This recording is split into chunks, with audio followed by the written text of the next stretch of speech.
bird eating the grease balls I've installed on the tree, and you see the reflection of the lights that are in my living room in the window, because I'm filming through the window. I don't know what the bird is. It's not a robin, and it's starting getting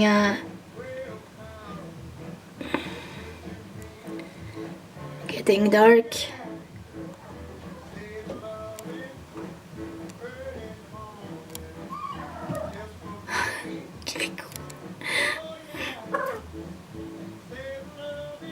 Kiriko.